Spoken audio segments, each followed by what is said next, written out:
Hey guys, in this video I'm going to be going over my top 5 gun show scores. So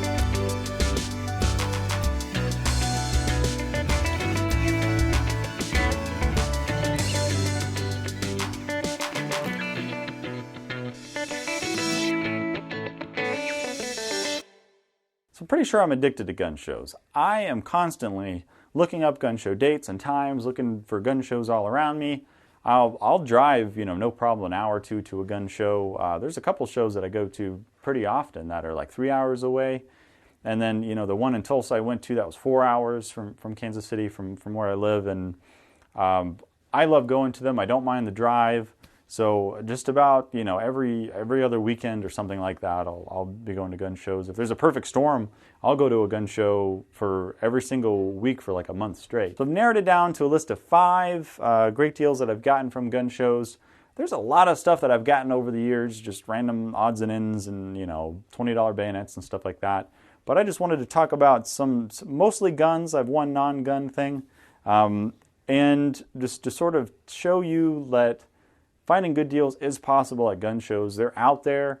You just have to kind of keep going to them, go to them early. I say that all the time with gun shows. So get there on the first day, get there early, check out the good deals. There's a lot of cool stuff to be had if you have the dedication to go and if you just keep going. Don't go to one show and get disappointed, there's nothing good, whatever, and stop going. This is something you got to keep going to. It's kind of like fishing. The more times you cast out there, the higher chances that you're going to get a big fish. So just keep at it. So in no real particular order, the first gun I'm going to talk about is my Chinese Arisaka in 7.62 by 39. So if you're wondering what the heck is a Chinese Arisaka and why is this Arisaka in 7.62 by 39, I would suggest checking out my video on this rifle.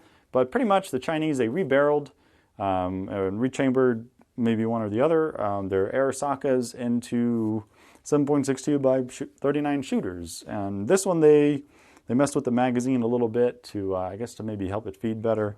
And it's been a reliable shooter. And this happens to be my wife's favorite Milsurp. So that's worth a lot to me. If she has a gun that's her favorite that she actually wants to get out and shoot. It's light recoiling and it's cheap to shoot. So this thing is a really cool piece of history, and I was really happy to get it. I have no idea what the market price on these are, though. They're kind of so rare. It's hard to really find them. I've seen maybe one on Gunbroker before, and it was the long rifle version, not a carbine. So, this used to be a long rifle that was, cut down into a carbine. I'm not sure what the market value on these is. But I think I paid like maybe $300 or something like that for this. The guy that had them, I don't think he particularly valued it. I didn't argue on the price. I knew that this was something kind of rare and pretty neat, something I wouldn't see again. So I had to have it. I'm very happy that I got this. So it was super cool. Happy to have this in my collection. It's just a really overall fun gun to shoot. So the next gun on the list is this K98k. It's a BYF 41. You've probably seen it before on the channel. I'm really happy, really proud of this one. And now the story behind this gun is I was working at a gun show in Tallahassee. A friend of mine, he would always get tables at every show, and he would just sell a few odds and ends and stuff like that he had. And I was just, sitting at his table, and this guy walks up to me randomly, and he's like, "Hey, you interested in buying a rifle?" And I was like, "Oh, yeah, sure. Let me take a look." So he handed the gun to me, and I grab it. First thing I notice, it's in good shape. Okay, clear markings. Next thing I look for is matching numbers. So I start looking. I'm seeing all these numbers that match on it. Then my next thought is, wow, I bet this thing's expensive. What does this guy want for it? So I ask him, I say, okay, how much do you want for it? And he goes, about $400. So I said, okay. Reached into my wallet, handed him $400 right then. And he goes, how fast he handed me that, I kind of think I should have asked for more. I said, well, I guess it's a done deal. So, anywho, I got this sweet K98k. Really, really happy to have it. It's really nice. It's an amazing deal, and it's also one of these guns that I'll probably never part with. Because these things are so expensive nowadays. To find a matching K98k it's really going to cost you, quite a bit. The next gun on my list is my 1917 rifle here. This is a Remington 1917. I believe it was made in 1918. Has a really nice original 1918 dated sling on it. Just the condition of this gun overall is just excellent. It's been a really fun shooter. I'm, really happy to find this gun. So the story behind this one is that I was at a gun show and I was walking around and I came across a table of all Milsurps. There's this whole table all had nothing but old Milsurp. So whenever I see tables of old wood and steel, I always get excited. So walk over. And everything was priced pretty erratically. Some stuff seemed to be like maybe twice retail value, and then some was like half retail value. I was looking at all the prices, and then I saw the price on this guy, and it was $400. So, needless to say, I left with this gun. And again, this is another one of those things where I got there early so that he still had the gun, he still had the good deals, so I was able to leave with a good deal. Not too long after that, I saw a bunch of people buying a lot of his other really good deals. At the time, I couldn't really afford, but just the one. To all the people that got there at the show, later in the day, they probably found the table that was left with all the guns that were priced really high. So I bet most of those people just thought like, oh, there's no good deals here. The prices are all high. When in fact there are good deals, but if you're late, you're not going to find them. And again, I have a shooting video of this gun, so if you want to actually see me shooting this gun, check out that video. The next one on the list is ammo. So you've actually probably seen me shoot this stuff in a few of my videos.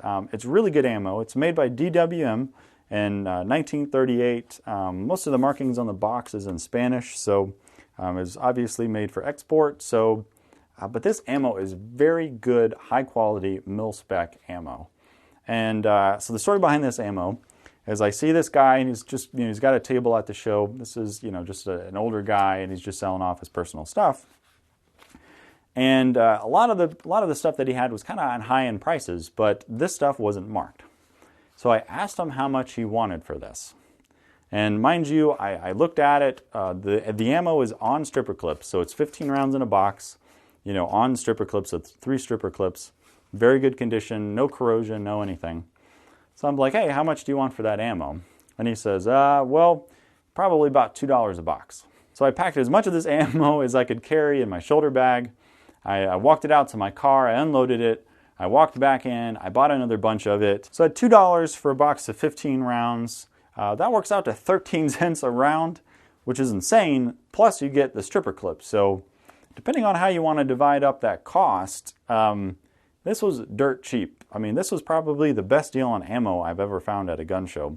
The crazy part is the guy had a lot. And I saw him there at the next gun show. He sold out of all of his ammo on that gun show. And went to the same gun show like maybe 3 or 4 months later, something like that. He was there set up again and he had the same amount of all of this ammo.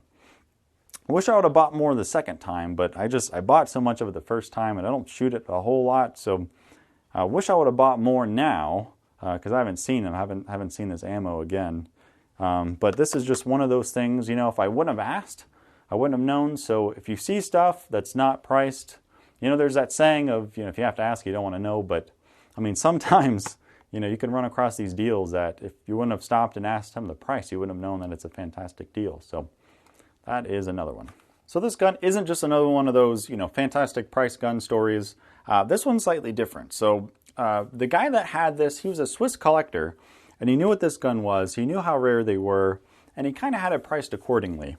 The thing was, I brought in a gun of my own into that show as maybe trade fodder. So sometimes if I have a gun that maybe I have a bunch of copies of, or I'm just not really that interested or whatever, I'll bring it into the show. So in that instance, I had a gun with me that I had gotten through trade of another gun. So the original gun, I found it for $300.